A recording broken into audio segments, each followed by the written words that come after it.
주의 위엄 이곳에 가득해. 할렐루야. 여러분 아마 디즈니라고 하면 우리는 디즈니랜드와 함께 어린 아이들의 동화를 많이 생각합니다. 예를 들면 백설공주, 신데렐라, 라푼젤, 이런 아이들이 어릴 때 보는 수많은 동화에는 반드시 등장하는 악당이 있습니다. 희한하게도 세레나 발렌티노라고 하는 분이 쓴 디즈니의 악당들이라고 하는 책을 본 적이 있습니다. 여러분들이 굳이 이 책을 읽을 필요는 없습니다. 이렇게 5권으로 되어 있는데 참 이상한 책입니다. 그 디즈니의 주인공들을 다루는 책이 아니고 주인공에게 집중하지 않고 그 각 스토리마다 나오는 악당들을 집중적으로 조명하고 그 악당들에게 초점을 맞춘 겁니다. 예를 든다면 백설공주 같으면은 악당은 바로 계모입니다. 계모 왕비, 거울아 거울아 누가 세상에서 가장 예쁘냐. 어느 순간 그 거울이 자기를 이야기했더니만 백설공주라는 답을 듣고 그때부터 시기와 질투와 분노로 심지어 독사가를 주면서 살인죄까지 범하잖아요. 이런 악당. 수많은 이야기 속에 우리는 마녀 우르슬라도 나오고 잠자는 숲속의 공주에 보면은 숲속에 초대받지 못한 요정 말레피센트라고 하는 악당도 있습니다. 또 라푼젤의 가짜 엄마 고델 이야기도 나옵니다. 저자는 이 책에서 왜 이 악당들은 어떤 계기를 통해 악당이 되었을까? 그리고 어떤 계기를 통해서뿐만이 아니라 왜 점점 악당으로 되어갔나? 거기에 대한 내용을 써놓았습니다. 이들은 거의 모든 악당들의 특징이 뭐냐면 약한 부분이 있다는 거죠. 그런데 엄밀히 말하면 약한 것도 아닙니다. 백설공주의 악당이었던 왕비도 백설공주를 제건 최고 예쁘잖아요. 하지만 자기는 가장 낮은 자존감을 가지고 상처를 받고 사랑받지 못하는 이러한 배경도 있습니다. 수많은 악당들은 증오와 분노와 불행한 일들이 발생하고 마음에 깊은 상처와 약점을 안고 살아가는 사람들입니다. 우리의 모든 사람들은 태어나서 사랑받고 인정받고 완벽한 환경과 완벽한 조건을 갖추고 살 수는 없습니다. 오늘 설교를 하는 저 자신을 포함해서 이 자리에 계신 모든 분들과 또 별관에서 영상으로 예배를 드리는 여러분들에 이르기까지 아마 나 자신이 완벽합니다. 목사님은 내 인생에 그 어떤 약점이나 약함도 없다고 하는 분은 한 사람도 없을 것입니다. 수많은 사람들은 인생에 살면서 자기 나름대로의 그 약점을 안고 살아가는데, 그러면 우리는 이렇게 질문을 던질 수 있습니다. 이 디즈니의 악당들의 책에 나온 것처럼 누구나 상처가 있고 약점이 있으면 전부 악당이 됩니까? 그것은 아닙니다. 오히려 어떤 사람들은 진짜 그 상처와 약점 때문에 더 악하게 남을 해하면서 그 상처를 드러내기도 하고 이 약점을 감추려고 별짓을 다하기도 하고 분노와 증오 속에 살아가는 악당, 괴물이 되는 경우도 있습니다. 하지만 오히려 우리는 수많은 위인들을 바라보면 그 약함 때문에 오히려 인생이 아름답게 그 약함을 승화시키기도 하고 그 약함 때문에 더 잘된 사람들도 참 많습니다. 특히 여러분들이 목회자들을 본다면요, 거의 대다수 이 한국교회를 지도하는 그 리더십의 목사님들을 보면 거의 모든 목회자들도 수많은 약점이 있는 사람들을 하나님이 쓰신다는 것을 알 수가 있습니다. 어떤 분은 옛날에 폐결핵을 앓았다, 암에서 치유를 받았다, 가정에 문제가 있었다, 큰 실패가 있었다, 심지어 우리 옛날 목사님들 보면은 옛날 어떤 그런 엄청난 깡패였다, 불황아였다, 별 그런 약점이 있는 분들이 오히려 삶의 변화와 함께 하나님 앞에 크게 쓰임받는 것을 보기도 합니다. 여러분, 누구나 이 악당이 되는 것은 아니지만 우리 그리스도인들에게 있어서는 딱 하나의 생각만 확실하다고 해도 오히려 그 약함 속에 있는 분들은 그 약함이 여러분들을 더 강하게 만들고 오히려 하루하루 그 약함 속에 젖어 살지는 않을 것입니다. 그것은 바로 우리의 마음속에 큰 파도와 같은 그 하나님의 사랑, 헤세드, 하나님의 그 은혜의 물결이 우리의 존재를 확 휩쓸어 버리면은 오히려 자신의 삶의 약함이 강함이 될 뿐만 아니라 그분 주님 한 분 때문에 오히려 삶의 기쁨으로 살아가고 이게 나의 강함이 될 그런 경우가 많다는 것이죠. 어찌 보면 여러분들도 그 선택의 기로에 놓여 있을지도 모릅니다. 그 약함을 잘 이해하지 못하고 깨닫지 못해서 악당이 될 수도 있고 오히려 그 약함 때문에 하나님의 영광을 드러내고 위대한 삶으로 살아갈 수도 있겠죠. 오늘 그런 의미에서 제가 이 찬양을 여러분들과 함께 앞부분에 골렸는데요. 내 영혼의 햇빛이니 주 영광 찬란해 이 세상 어떤 빛보다 이 빛도 빛나네. 그 어떤 빛이냐? 주의 영광 빛난 광채 내게 비춰 주시옵소서. 그 주님의 은혜의 물결과 그분의 빛이 우리에게 비춰지면 어떻게 되느냐? 그 밝은 얼굴 배울 때 나의 영혼 기쁘다. 그렇게 고백하는 것이죠.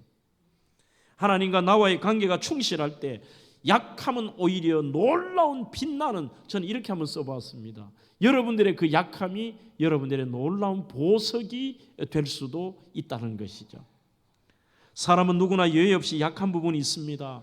건강, 환경, 가정, 물질, 성격, 나이, 출신, 외모, 신체, 실패, 뭐 엄청나게 그런 우리의 약함들을 가지고 있잖아요. 사람이 참 강해 보여도요, 이 약함이 사람 아닙니까? 이제 어제 저녁부터 제가 이 목소리가 돌아오고 좀 괜찮은데요,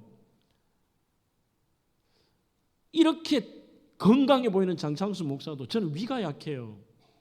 이게 저의 약점이에요. 고등학교 때부터. 가만히 설교를 준비하면서 생각하니까 제가 이 위장병 때문에 정말 고통을 많이 겪었는데 그것을 하나님이 치료해 주시지 않았으면 내가 궁극적으로 신학을 했을까? 뭐 그런 생각도 해보고, 그러니까 늘 이 약함 때문에 더 조심하잖아요. 누구는 저보고 그러더라고요. 우리 교회 목사는 매운 거를 전혀 못 먹고 고춧가루를 근처에도 못 간다고 그래요. 남의 속도 모르고. 나도 매운 거 먹고 싶어요. 그렇지만 제가 제 약함을 아니까 조심하는 것이죠. 뭘. 이틀 전인가 칼국수 하나 먹고 그때부터 말은 안 했지만 속이 막 뒤집어지더라고요. 이 칼국수가 좀 여러분들 모르지만 굉장히 이 염분이 높잖아요. 염도가. 아무렇지 않게 아이도 먹는 그 칼국수도 한 그릇 잘 못 먹는 이 연약함들, 이 저뿐이 아닐 겁니다. 아마 누구나 연약한 부분들이 있다니까요. 그뿐만이 아니라 정말 알지 못하는 환경, 가정, 성격, 심지어 과거, 이런 약점들. 그리스도인들에게도 주시는 약함은 참으로 풀기 어려운 숙제입니다. 신비입니다. 그리고 이 약함의 특징은 예외가 없다는 것입니다. 오늘 이렇게 아름다운 찬양대에 여기 계신 분들 중에 나는 진짜 목사님, 이 방금 목사님 언급한 중에 약점이 하나도 없다는 분 한번 손 한번 들어보시죠. 오늘 조용하게 제가 설교를 마무리하고 내려가야 될 것 같습니다. 아마 없을 거예요. 워렌 위어스비라는 분은 한 번은 이런 자기가 충격적인 장면을 보았습니다. 한 아주머니가 원망 섞인 말을 하는데 교회도 다니고 하나님도 믿는 아주머니인데 어쩌면 믿음으로 열심히 살고 있음에도 불구하고 힘들고 자꾸 그 약함이 드러나니까 하루는 이렇게 자기 옆에서 이렇게 얘기하더래요. 하나님, 나 이제 제발 그대로 좀 내버려 두세요. 나 좀 건들지 말고 나 좀 그대로 내버려 달라고 이렇게 막 자주 섞인 말을 하더라는 것입니다. 그러나 믿음의 사람은 오히려 이 자신의 약함으로 통하여 하나님의 능력이 이 나타날 기회가 되는 경우가 참 많습니다. 나의 약함 때문에 하나님의 영광을 드러나고 그 약함 때문에 오히려 내가 기대하지 못했던 일들이 일어나고 그 약함 때문에 쓰임받는 이런 경우도 있다는 것이죠. 고린도후서 12장 10절을 보면 바울은 이렇게 얘기합니다. 고백입니다. 내가 약할 바로 그때가 강함이라 이렇게 고백하고 있습니다. 이것은 제가 아주 쉽게 설명할 수가 있습니다. 여러분들의 삶을 이렇게 한번 돌이켜 보시죠. 신앙으로 봐서도 여러분들이 신앙이 제일 뜨거웠고 제일 간절했고 제일 갈급함 속에서 하나님을 찾았던 때 이게 제일 우리에게는 소중한 순간인데 그때가 언제였습니까? 여러분들이 잘 나가고 강하였을 때입니까? 여러분들의 삶에 문제가 없고 여러분들의 약함이 없을 때였습니까? 오히려 가장 약하고 오히려 가장 문제 있고 어찌할 바 알 수 없을 때가 어찌 보면 영적으로는 가장 깨어 있을 때였을 때가 많습니다.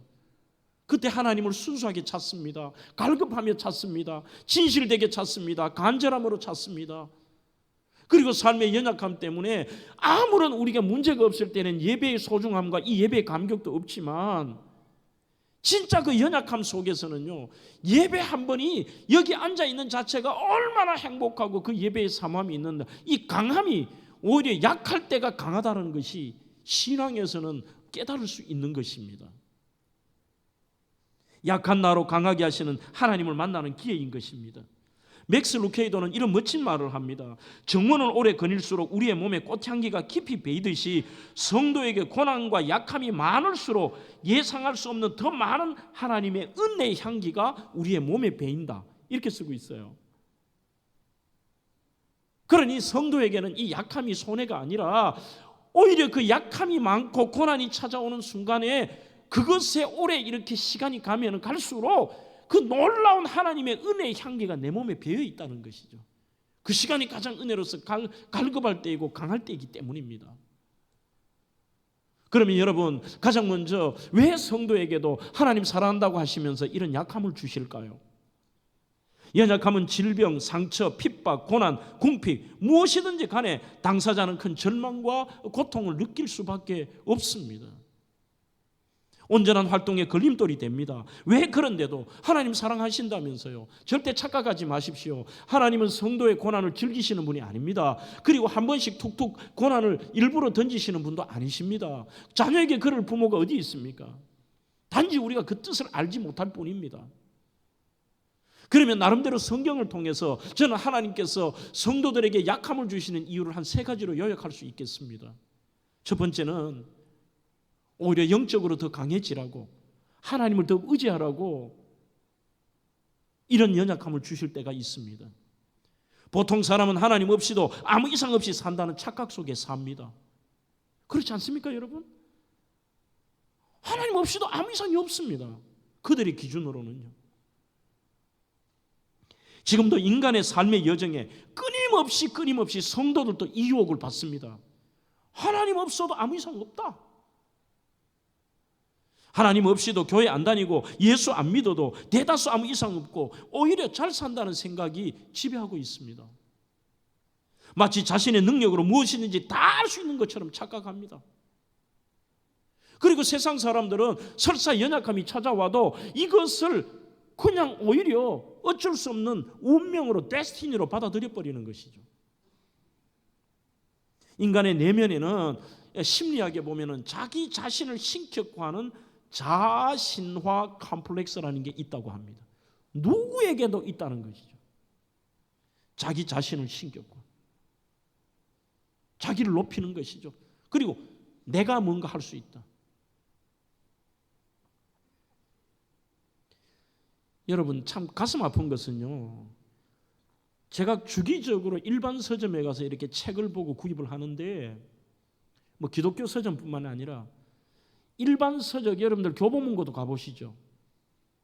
가장 많은 책이 뭐냐 하면 자기 개발서입니다. 자기 개발서. 이렇게 해서 고난을 이기고 이렇게 했다. 이렇게 해봐라. 할 수 있다. 용기를 내라. 가만히 깊이 들어가 보면 일말의 의미도 있지만 철저한 자기 신격화의 부분이 있습니다. 자신의 연약함을 깨닫지를 못합니다.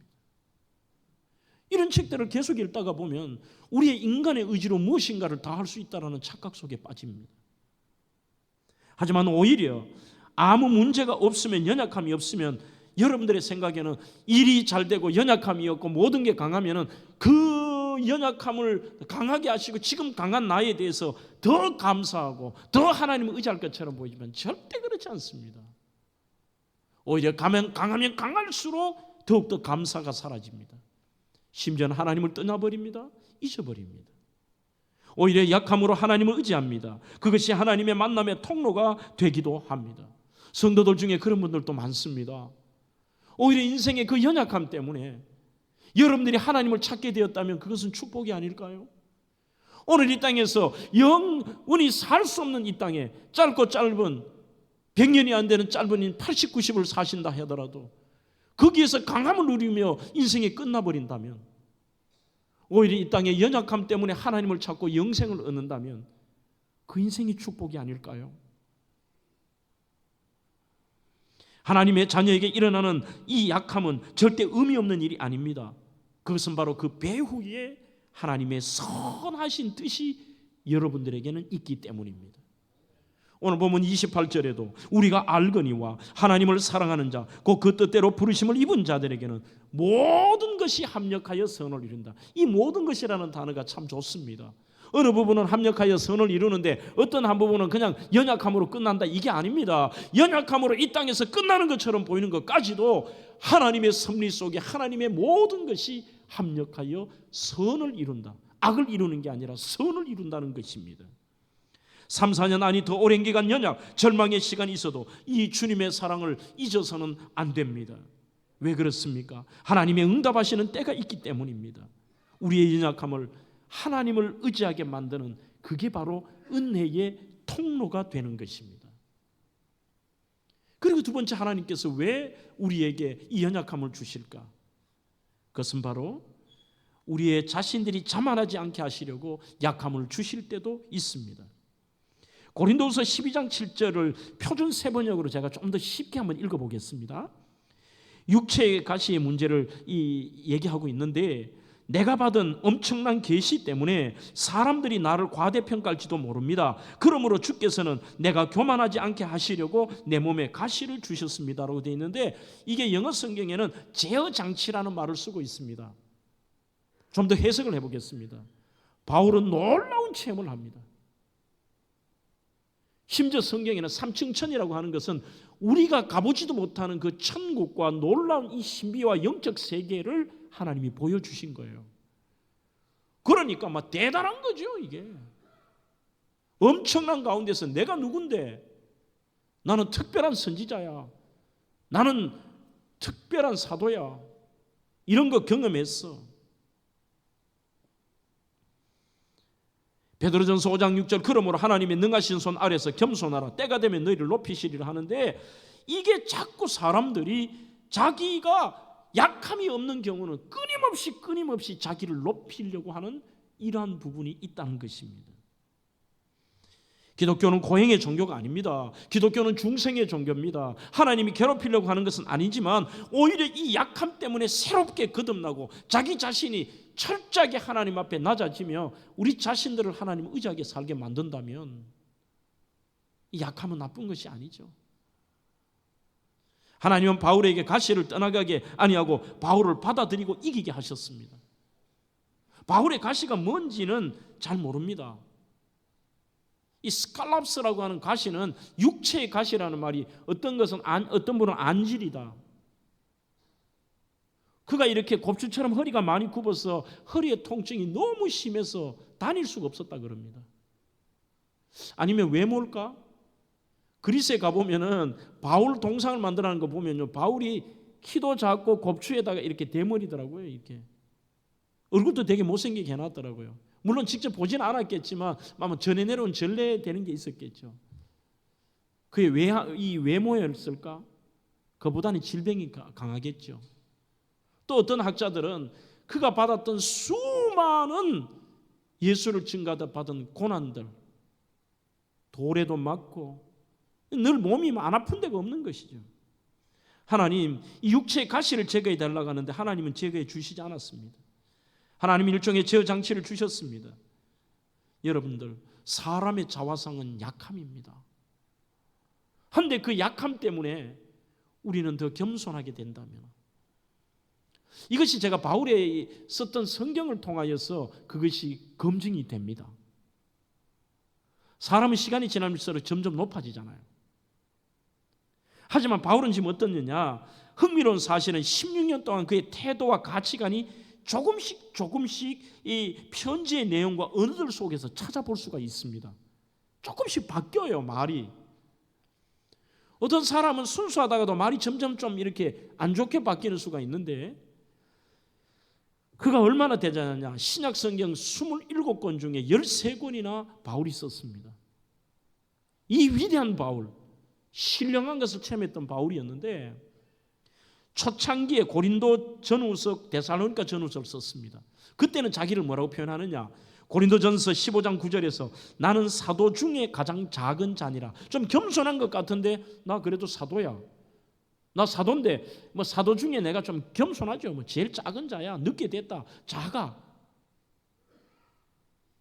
이게 7, 8년이 흐른 다음에 에베소서를 씁니다. 에베소서 3장 8절에는 자기를 뭐라고 표현하느냐? 모든 성도 중에 지극히 작은 자보다 더 작은 자 나. 사도에서 이제는 그 위대한 사도가 자기 보고 성도보다도 더 작은 게 나야. 그의 말년 AD 66년경의 목회 말년입니다. 그것도 자신의 아들과 같은 이 목회 서신 디모데에게 썼던 디모데전서 1장 15절에는 자기 자신을 뭐라고 표현하느냐? 나 죄인 중에 우두머리야. 죄인으로 고백합니다. 이게 바울의 위대함입니다. 바울을 겸손하게 만들었습니다. 더 나아가서 세 번째의 하나님이 약점을 주시는 이유는 우리에게 더 큰 은혜와 축복을 주시든지 그 사람을 쓰시기 위하여 약함을 주실 때도 있습니다. 그것 때문에, 약함 때문에 하나님이 쓰신다니까요. 여러분들에게 그림을 하나 좀 보여드리겠습니다. 이 그림을 보면 무슨 생각이 드십니까? 제가 어떤 분의 책에서 이 그림을 따왔습니다. 바로 현재 에티오피아 자비랑 선교사이자 복음서역자인 김태훈의 깨어진 그릇이라고 하는 책입니다. 코로나 21년에 출간된 책이죠. 깨어진 그릇. 자기를 가장 잘 표현할 수 있는 말과 그림이 뭘까? 저거예요. 깨어진 그릇.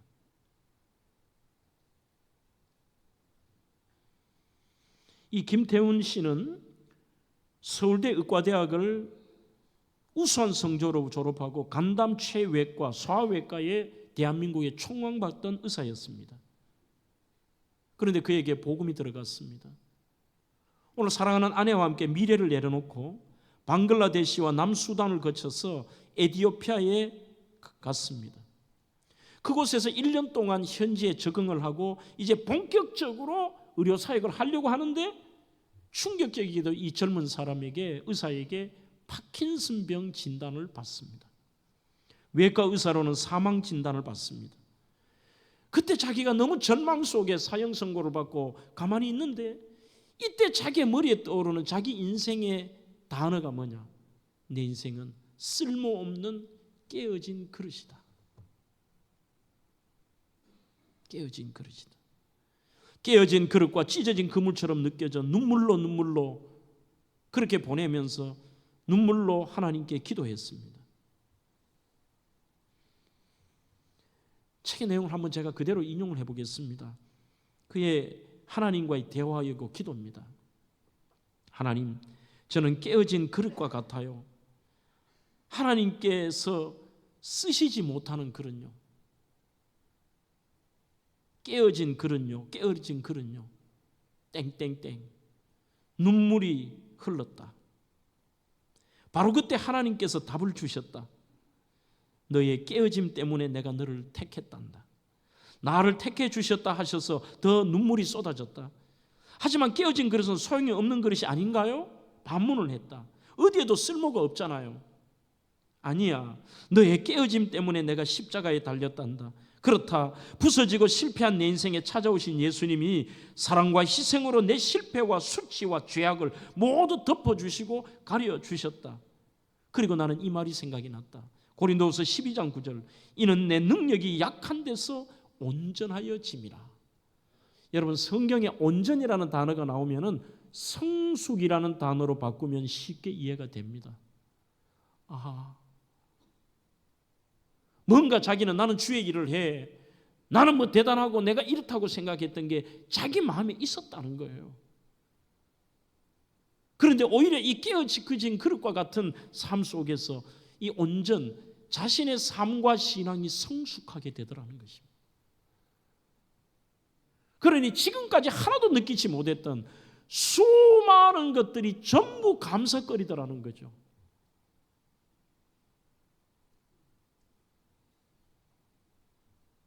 어떻게 움직일 수 있는 것도 감사, 이거 할 수 있는 것도 감사.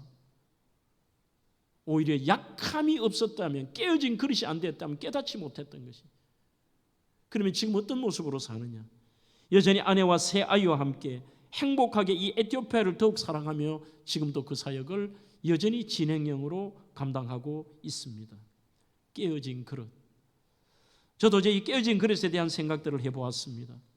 여러분들, 그릇도 제가 설교할 때 이 긴축이 말씀도 드렸습니다만, 오히려 오래된 이 쓸모없는 그릇 같은 것도 깨어진 것을 장인의 손에서 새롭게 붙였을 때에 더 가치가 높아지는 거죠. 깨어진 그릇. 다른 말로 하면 연약함이 아닐까요? 바로 하나님은 우리에게 주시는 이 연약함은 절대로 악함이 없습니다. 합력하여 선을 이루시는 연약함. 두 번째로, 하나님은 이 연약한 나를 도우신다고 약속하셨습니다. 예수 믿는 자에게 성령님께서 내주하셔서 우리의 연약함을 도우십니다. 26절입니다. 이와 같이 성령도 우리의 연약함을 도우시나니. 성령은 우리의 기도를 도우십니다. 성령은 우리의 삶을 도우십니다. 낙심하여 기도할 수 없을 때 성령께서 대신 기도하십니다. 엄청난 절망과 고통에는 숨도 쉴 수가 없습니다. 말도 할 수 없을 때가 있습니다. 아마 그런 경험을 하신 분도 있을 거예요.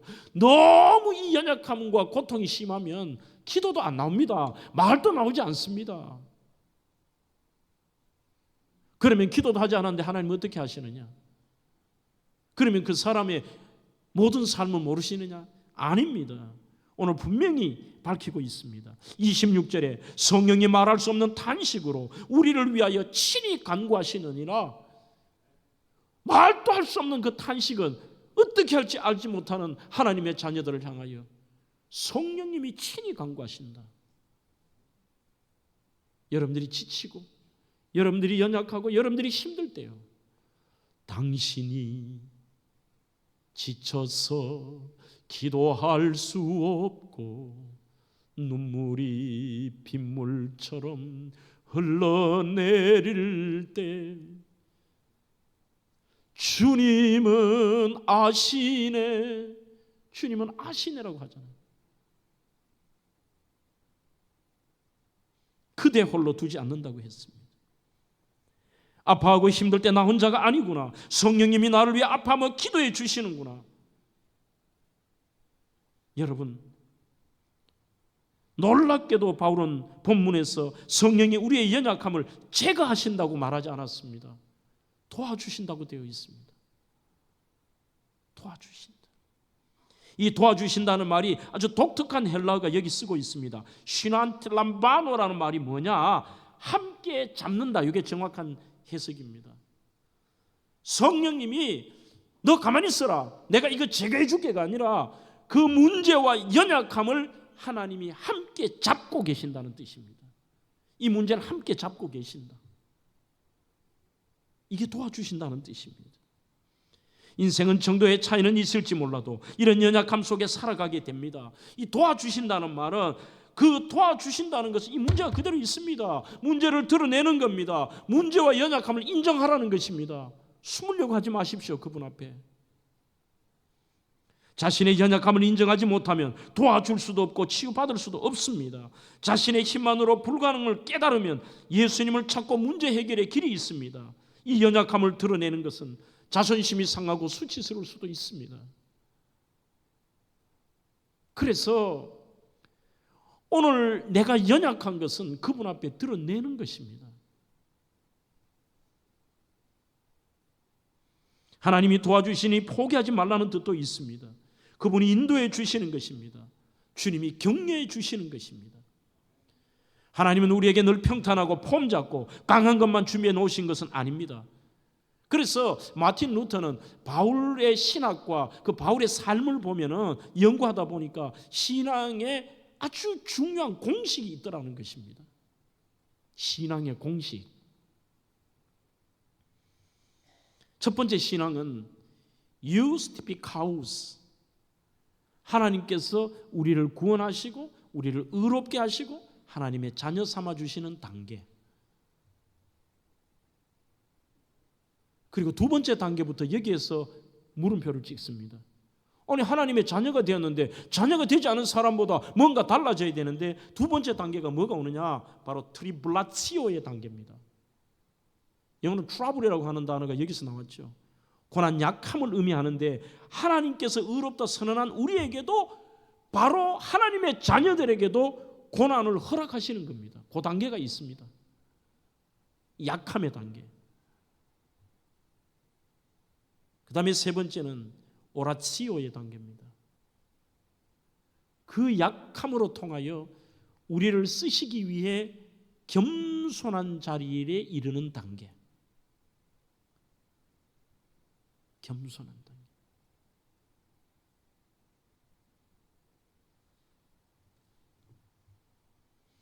그 다음에 이제 네 번째는 살바치오의 단계. 영광의 자리에 오르는 단계. 많은 성도들이 첫 번째에서 바로 네 번째 단계를 생각합니다. 바로 나 예수 믿었으니까 영광의 단계. 그 중간에 트리블라치오와 이 오라치오의 단계를 거쳐서 오히려 그 연약함 때문에 더욱더 내가 연약할수록 더욱 귀히 여기사 높은 보좌 위에서 낮은 나를 보시네. 우리가 잘 아는 내일 이른 남몰라의 가사를 보면 좁은 이 길 진리의 길 주님 가신 그의 길 힘이 들고 어려워도 찬송하며 갑니다. 성령이여 금성을 항상 들려주소서. 내 마음은 정했습니다. 변치 않게 하소서. 그렇게 되어 있습니다. 하지만 이 찬양의 가사가요, 원문을 제가 그대로 한번 번역을 한번 해보겠습니다. 원래는 이렇습니다. 내일에 관한 많은 것을 나는 이해할 수 없는 듯 하지만 누가 내일을 잡고 계신지는 나는 알고 있습니다. 누가 내 손을 잡고 계신지 나는 압니다. 내일에 대해서는 걱정을 안 합니다. 예수님이 말씀하신 것을 알기 때문입니다. 나는 오늘 그분 곁에서 겸손히 걸을 것입니다. 그분은 앞길을 아시기 때문입니다. 우리의 연약함 그 속에서도 그분과 동행하는 것입니다. 오늘 마지막 세 번째로 약한 우리가 온전히 강해지는 순간은 천국 소망입니다. 18절의 생각건대 현재의 고난은 장차 우리에게 나타날 영광과 좋게 비교할 수가 없다는 것입니다. 아무리 약하고 추한 자도 예수 믿고 하나님의 자녀가 된 자는 하나님 나라의 영광은 정말 어마어마합니다. 대단합니다. 그런데 그게 느낌이 없습니다. 세상의 연약함, 금방 하나의 연약함이 넘어가면 또 다른 연약함이 찾아옵니다. 이게 쉽지가 않습니다. 그래서 세상에 아무런 그 어떤 영광도 우리의 그 연약함을 이길 수가 없습니다. 그렇지만 18절의 생각건대 로기조마이라는 말은 엄밀한 의미에서 계산해보라는 뜻입니다. 믿음의 그리스도인들을 계산 한번 해보십시오. 한번 따져보라는 얘기입니다. 좀 따져보십시오. 이 땅에서 아니 평생 80년 90년 동안 연약함이 계속될지라도 영원히 받을 하늘나라의 영광과 천국 소망, 부활 소망에 비한다면 이게 비교가 되냐는 거예요. 한번 따져보라는 것입니다. 그것이 된다면 오늘 이 땅에서 연약함 때문에 좌절하지 않는다는 것입니다. 그 길은 주님 앞으로 가는 것이죠. 저는 혼자 기도할 때 이 찬양을 꼭 먼저 합니다. 약하고 추해도, 우리의 모습이죠. 약하고 추해도 주께로 나가면 힘주시고 내 추함을 곧 씻어주시네. 삶의 고난과 연약함이 아무리 심해도 장차 우리들이 누릴 천국에서의 소망과 계산할 수 없습니다. 그래서 기다릴 수 있는 것입니다. 24절로 25절에 우리가 소망으로 구원을 얻었음에 보이는 소망이 소망이 아니니, 이 땅에 뭐 우리가 막 찾고자 하는 거, 연약하면서 잠시 강해지는 이 보이는 이런 것들이 아니라는 것입니다. 누가 바라리요? 만일 우리가 보지 못하는 것을 바라면 그러면 어떻게 되느냐? 참음으로 기다릴지니라. 참을 수가 있습니다. 기다릴 수가 있습니다. 초대교회 성도들이 그것이 가능한 것입니다. 수많은 9번의 300년간의 박해 속에서도 그들이 수많은 목숨을 내어놓고도 오늘 이 땅에서 연약함을 그들이 받아들일 수 있었던 이유는 바로 이것입니다. 부활의 소망입니다. 죽어도 산다는 것입니다. 그리고 영원히 천국에서 산다는 것입니다. 천국 소망을 바라보는 자는 연약함 때문에 좌절하지 않습니다. 여러분, C.S. 루이스는 이런 말을 합니다. 우리가 하늘을 생각하고 살면 이 땅도 덤으로 얻을 것이다. 참 멋진 말입니다. 우리는 하늘을 사는 사람입니다. 빌립보스의 말씀처럼 우리의 시민권은 하늘에 있는 자니, 그런데도 이 땅의 삶들을 가지고서 그 연약함을 이겨내며 이 땅에서 완전함을 추구하기 때문에 또 다른 절망 속에 있습니다. 그러나 우리는 영원한 오늘 이 강해지는 순간이 뭐냐? 우리의 영원한 누릴 것을 생각하면 이 땅의 것도 덤으로 기쁨으로 옵니다. 견딜 수 있습니다. 기다릴 수 있습니다. 우리는 남들이 바라보는 것과 보는 시각이 다릅니다. 우리의 바라보는 것이 다릅니다. 그리고 우리의 호흡이 다릅니다. 남들은 짧은 호흡을 합니다. 우리는 긴 호흡을 합니다. 그림을 하나 보여드리겠습니다. 희망은 사람 사이로 흐른다는 곳에 나오는 문구인데, 연약한 그리스도인들이 이 땅에 살아가는 삶의 두 가지 지혜라고 합니다. 지금 그림 하나는 독수리입니다. 하나는 마라토너입니다.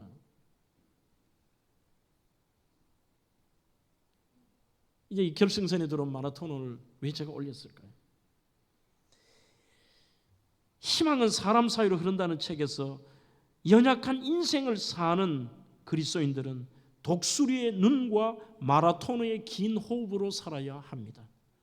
독수리의 눈은 인생살이에 돛이 되고 마라토너의 긴 호흡은 삶의 균형추가 됩니다. 균형추가. 이게 무슨 말이냐? 독수리는 다른 사람들이 볼 수 없고 아주 낮게 나는 뭐 참새 이런 새는 몰라요. 아주 남들이 바라보지 못한 산 그 너머를 바라보고요. 멀리 바라보는 놈. 우리는 세상 사람이 바라보지 않는 영원을 향한과 천국을 바라보며 가는 것입니다. 그리고 마라톤의 긴 호흡은 삶의 균형추입니다.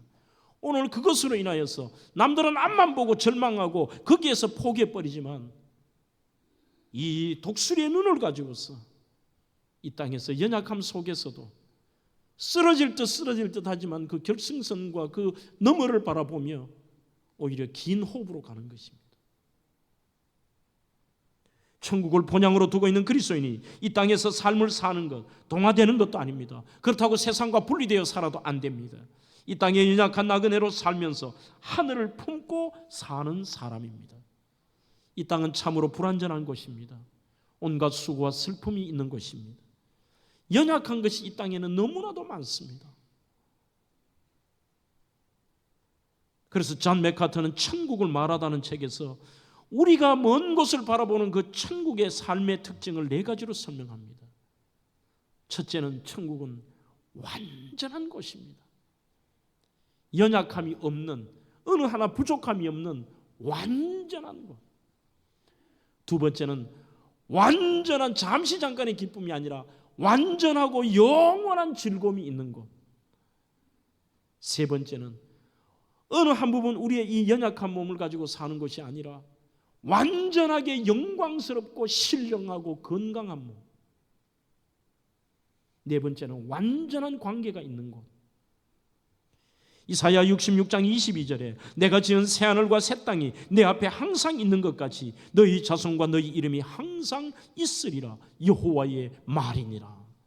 하나님 만드신 바로 그 천국 새하늘과 새 땅이 하나님 앞에 항상 있듯이 이게 너희들 세상 끝날까지 항상 너희들 앞에 있다는 것입니다. 오늘 한 사람의 이야기로 설교를 마무리하겠습니다. 여러분, 오늘 우리가 이 설교 이후에 부를 찬양 저 장미꽃 위에 있으리를 탄생한 사연입니다. 곡을 만든 분은 작사 작곡을 찰스 오스틴 마일즈라고 하는 분이 1900년 초에 만들었습니다. 1910년대예요. 이분에게는 평생 함께했던 절친한 아담 가이벨이라고 하는 친구가 있었습니다. 하지만 이 아담 가이벨은 그만 어릴 때 질병 때문에 앞을 볼 수가 없었습니다. 그게 바로 큰 연약함이었습니다. 정말 힘들게 살았습니다. 결혼도 했습니다. 딸을 하나 두었습니다. 금지옥엽으로 키웠던 딸을 시집을 보냈는데 사위가 불의의 사고로 압사로 그냥 죽어버렸습니다. 비참하게. 낙담하고 절망하고 있던 이 아담 가이벨을 어떻게 위로할 방법이 없는 거예요. 자기가 찬양 작사 작곡가니까 내가 내 친구에게 어떤 위로의 찬양을 하나 만들어주고 싶은 겁니다. 떠오르질 않습니다. 성경을 읽습니다. 그때 요한복음 20장을 읽다가 놀라운 은혜를 받습니다. 바로 이 장면입니다. 슬픔과 절망으로 예수님의 무덤에 갔던, 우리를 위해 십자가에 달려 돌아가신 주님이 십자가에 매장되어 있을 상황입니다. 그런데 사흘째 무덤에 갔는데 마리아가 부활하신 예수님을 만나서 기뻐하는 장면이 거기에 나옵니다. 이 장면이 자기의 머리에 쫙 떠오르는 거예요. 부활. 지금 아담 가이벨에게 너 연약하면 언제 되면 기술이 좋아지면 눈이 뜨게 될 것이다. 죽은 사위가 어떻게 돌아올 거예요? 딸의 삶이 어떻게 될 거예요? 그러면 이 땅에서 영원히 그 연약함을 붙들고 삽니까? 그러면 이 땅에서 늘 슬퍼하며 살아야 됩니까? 죽음의 주님이 부활하신 주님을 바라보면서 기뻐하는 장면을 읽고 은혜와 감동을 받습니다. 주님의 음성을 거기에서 듣습니다. 이게 막 떠오르는 거예요. 부활하신 주님을 만났습니다. 죽어도 사는구나. 영광스러운 모습으로 부활하는구나. 주님이 말씀하신 천국에서 영원히 사는구나. 그리고 주님과의 동행. 이게 가사로 나오죠. 모든 슬픔이 사라지고 드디어 마음에는 기쁨으로 가득 찹니다. 이 찬양을 만들어서 아담 가이벨에게 들려줍니다. 무슨 뜻인지를 압니다. 주님과 동행하며 오늘 영원한 부활 때는 지금의 모든 연약함들이 사라지는 완전한 곳에서 거기서 여기를 바라보고 가자. 오늘 저는 성도 여러분들에게 그렇게 권면을 합니다. 그리고 축복합니다. 여러분들의 연약함은 오히려 강함이 되는 것입니다. 주님은 여전히 여러분들을 사랑하십니다.